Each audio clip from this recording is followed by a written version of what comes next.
Next 9 news देख रही हैं आप और मैं हूं आपके साथ प्रज्ञा सिंह। स्वागत है आप सभी का मेरे आज के इस खास प्रोग्राम सत्ता से सवाल में। सत्ता से सवाल में आज बात भारतीय जनता पार्टी के सांसद बृजभूषण शरण सिंह की, क्योंकि बृजभूषण शरण सिंह लगातार अब मुश्किलों में घिरते हुए नजर आ रहे हैं। सवाल यह है कि क्या कुश्ती छोड़ने के बाद अब बृजभूषण शरण सिंह पार्टी भी छोड़ते हुए नजर आएंगे।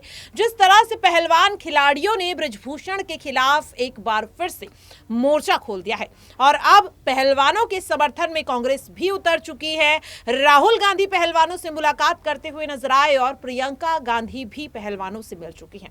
सचिन पायलट ट्वीट के माध्यम से पहलवानों के पक्ष में बात करते हैं।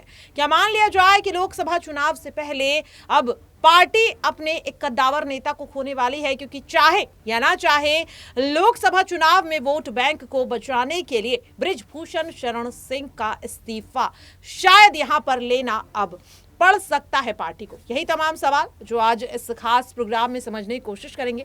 मेरे साथ मेरे सहयोगी दौलत हैं। दौलत, सबसे पहले आपका बहुत बहुत स्वागत है। दौलत, अगर बृजभूषण की बात करें तो कुश्ती छोड़ चुके हैं और जिस तरीके से पहलवान उनके खिलाफ फिर से प्रदर्शन करते हुए नजर आ रहे हैं, नाराजगी जाहिर करते हुए नजर आ रहे हैं, क्या मान लिया जाए कि अब बृजभूषण शरण सिंह को पार्टी भी छोड़नी पड़ेगी? बिल्कुल। यहाँ पर आपने बात करा कि वो कुश्ती छोड़ चुके हैं, लेकिन कुश्ती वो क्या छोड़ चुके हैं? वो क्या कोई एथलीट रहे हैं या फिर उन्होंने कुश्ती में कोई बड़े बड़े मेडल जीते हों कि उन्होंने कुश्ती छोड़ दी हो? वो ये कहें कि उन्होंने अब यहाँ पर खेल राजनीति छोड़ दी है। यानी नेता जो होते हैं वो सीधे सीधे बात नहीं करते, वो यहाँ पर अपनी चीजें बनाने की कोशिश करेंगे। मैंने कुश्ती छोड़ दी, जैसे यहाँ पर साक्षी मलिक ने जब ये बयान दिया कि मैं कुश्ती त्यागती हूँ, तो कितने लोगों की आंखों में आंसू थे, उनकी खुद की आंखों में आंसू थे, क्योंकि लोग जो है स्पोर्ट्समैन से जुड़ते हैं। यही हाल क्रिकेट का है और बाकी अन्य स्पोर्ट्स का भी यही हाल है कि लोग यहाँ पर स्पोर्ट्समैन से जुड़ते हैं और यही कहीं ना कुछ अब सांसद बृजभूषण सिंह कर रहे हैं। उन्होंने राजनीति यहाँ पर छोड़ी है और ये पूर्वानुमान लगातार लगाया जा रहा है कि वो अब राजनीति में भी इतनी अच्छी पकड़ नहीं रख पाएंगे, क्योंकि एक जगह वो कहते हैं कि दबदबा है, दबदबा रहेगा, फिर वो ऐसा मायूस सा चेहरा बनाकर कहते हैं कि मैंने कुश्ती छोड़ दी। वो कहीं ना कहीं उनके जो प्रशंसक होते हैं वो कहते हैं इसको तो हमने एक बाहुबली समझा था, लेकिन एक सरकार ने फैसला क्या किया, खेल मंत्रालय ने फैसला क्या किया कि ये तो सब कुछ त्यागने पे यहाँ पर आ गई। और बीजेपी जो है यहाँ पर कहीं ना कहीं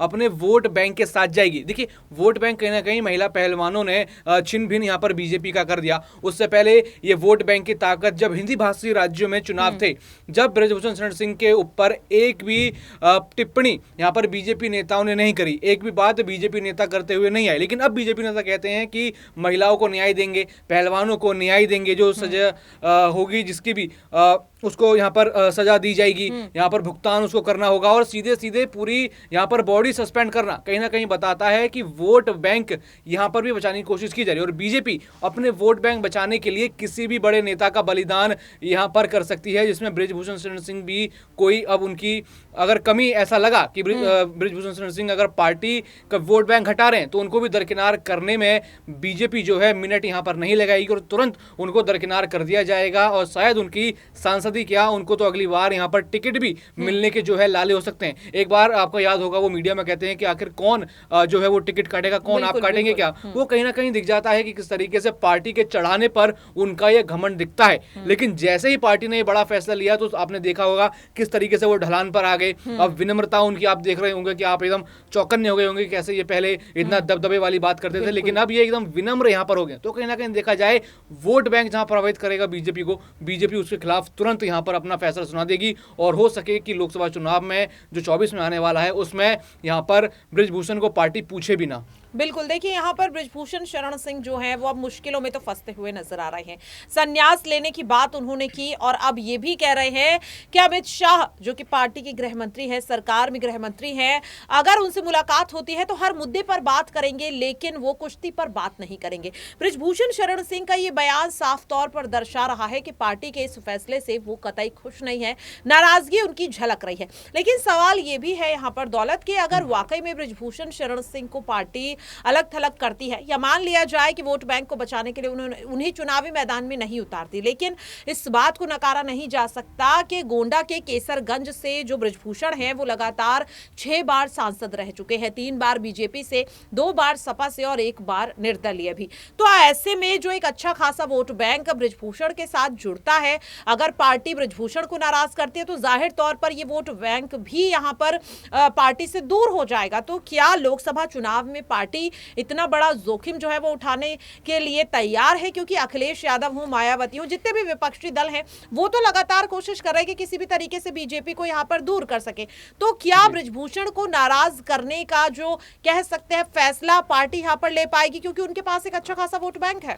देखिए, स्थिति क्या थी इससे पहले कि बृजभूषण शरण सिंह चुनाव से पहले अपना वोट बैंक दिखाकर कहीं ना कहीं बीजेपी आला कमान पर दबदबा बना रहे थे। ये कुछ इस तरीके की आप प्रेशर पॉलिटिक्स देख लीजिए कि अपना वोट बैंक दिखाकर, जैसे हम राजस्थान में वसुंधरा राजे के साथ देखते हैं, भले वो इतना ऊपर लेवल तक नहीं होता, लेकिन कहीं ना कहीं यहाँ पर वसुंधरा राजे दिखा देती है कि मेरी प्रेशर पॉलिटिक्स बीजेपी को नुकसान पहुंचा सकती है, और यही यहाँ पर बृजभूषण शरण सिंह दिखाते हुए नजर आ रहे थे। लेकिन जब बीजेपी को लगा, आला कमान को लगा कि बड़ा नुकसान ऐसी हरकतों से पहुंच सकता है, मेरे को लगता है कि जो ये शब्द यहाँ पर बृजभूषण शरण सिंह ने बोले हैं वो उनके नहीं, ये पार्टी के हो सकते हैं। पार्टी ने उनको हिदायत दी हो, यहाँ पर उनकी मुलाकात पार्टी के बड़े लोगों से होती है, तो वहां उन्होंने हिदायत दी हो कि अब आप यहाँ पर दबदबे वाली बात या फिर ऐसी बात छोड़ दीजिए जो हमारा वोट बैंक हटाए, क्योंकि पार्टी को चुनावों में वोट बैंक की जरूरत है। यहाँ पर अगर वो ऐसे ही बयान देते रहेंगे तो लोग उनसे जुड़ने की बजाय उनके प्रशंसक भी कहीं ना कहीं एक बार सोचेंगे कि इतना घमंड, इतना रुतबा आखिर वो किस लिए दिखा रहे हैं। यहाँ महिला पहलवानों के आंसू देख के हर भारतीय कहीं ना कहीं पिघल गया होगा। उसके बाद पूरी बाजी यहाँ पर बीजेपी के लिए उल्टी पड़ गई। पहले बीजेपी यहाँ उनको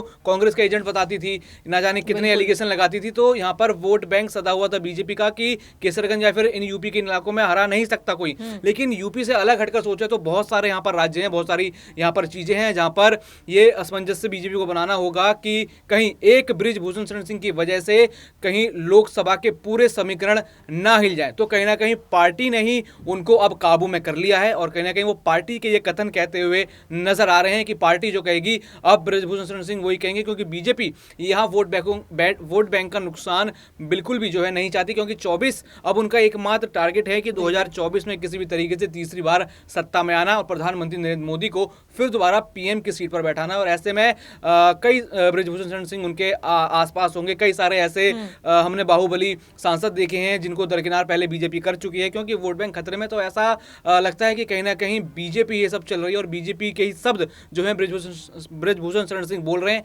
इसीलिए वो इतने खामोश अब नजर आ रहे हैं। वाकई में देखिए, बृजभूषण शरण सिंह की अगर बात करें तो वो पूरी तरह से खामोश है, लेकिन उनकी खामोशी भी कई तरह के सवाल खड़े कर रही है। क्या बृजभूषण शरण सिंह कोई बड़ी तैयारी यहां पर लोकसभा चुनाव को लेकर कर रहे हैं? क्योंकि प्रेस कॉन्फ्रेंस में भी देखा गया कि बृजभूषण शरण सिंह ने साफ तौर पर कहा कि मुझसे कुश्ती के बारे में कुछ मत पूछिए, अब मैं सिर्फ और सिर्फ लोकसभा पर ध्यान दे रहा हूं। तो क्या मान लिया जाए कि बृजभूषण शरण सिंह के साथ जेपी नड्डा की जो मुलाकात हुई थी उसके बाद बृजभूषण शरण सिंह को सीधे सीधे खामोश रहने की हिदायत जो है वो पार्टी के हाईकमान ने दे दी है?